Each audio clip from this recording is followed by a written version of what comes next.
Hi అండి. ఇలాంటి కామాంధుల్ని చంపినా పాపం లేదు నిజంగా. ఆ ఊరి వాళ్ళు చేసింది మాత్రం నిజంగా కరెక్టే అండి.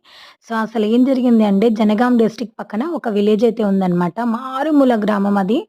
సో, అక్కడ కనకయ్య అనే ఒక వ్యక్తి ఉండేవాడు. అసలైతే నిజంగా వాడు క్రూర మృగం లాంటి వాడు.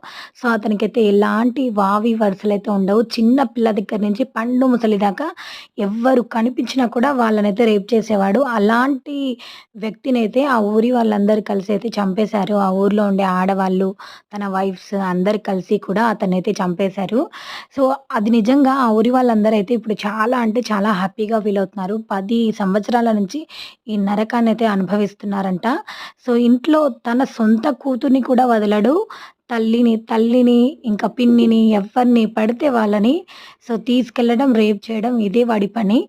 సో, ఇలాంటి క్రూర మృగాన్ని ఫస్ట్ పనిష్మెంట్ అయితే కంపల్సరీ ఇవ్వాలి. వాడికి ఎలాంటి పనిష్మెంట్ అంటే వాడికి చావొకటి పెద్ద పనిష్మెంట్ అనమాట.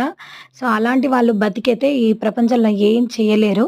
సో, అలాంటి వాళ్ళకైతే మనం దూరంగానే ఉండాలి. ఒక మనిషి మనకి ఫస్ట్ టైమే కొంచెం తేడాగా అనిపించాడంటే అలాంటి వాళ్ళకి మనం నిజంగా చాలా అంటే చాలా దూరంగా ఉండాలి. లేదంటే మన ప్రాణాలకే రిస్క్ అనమాట. ఆ ఊర్లో ప్రజలు నిజంగా ఎంత నరకం అనిపించారో. సో, ఆడవాళ్ళందరూ కూడా వాడికి కనిపించకుండా దాక్కుంటూ తిరిగేవాళ్ళంట. సో, అసలు ఈరోజు వాళ్ళు చెప్తూని ఎంత హ్యాపీగా ఫీల్ అవుతారంటే, అలాంటి ఒక రాక్షసుడు మనుషుల్ని చంపేసి, వాళ్ళని రేప్ చేసేసి, వాళ్ళ రక్తం కూడా తాగే నరరూప రాక్షసుడనమాట. సో, అలాంటి వాడిని ఈరోజు తన పెళ్ళాలు, ఇంకా తన ఊరి వాళ్ళు ఆడవాళ్ళందరూ కలిసి కూడా ఈరోజైతే చంపేశారు. సో, ఇదొచ్చేసి జనగాం డిస్ట్రిక్ట్ పక్కన ఒక విలేజ్ అనమాట. చాలా అంటే చాలా చిన్న విలేజ్.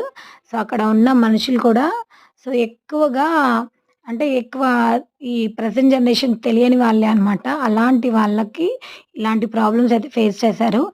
సో, తన బాధితులందరూ కూడా ఇప్పుడైతే అక్కడైతే చాలా హ్యాపీగా ఫీల్ అవుతున్నారు. సో, ఆ ఊరి వాళ్ళు చేసింది కరెక్టేనా కాదా మీరు కామెంట్ చేసి చెప్పండి. అలాంటి వాళ్ళకి ఇలాంటి రేప్ చేసే నా కొడుకులనైతే ఫస్టే చంపేసేయాలి. సో, ఇలా చేస్తేనే ప్రతి ఒక్కరు భయపడతాడు. ఆడవాళ్ళకి కూడా దూరంగా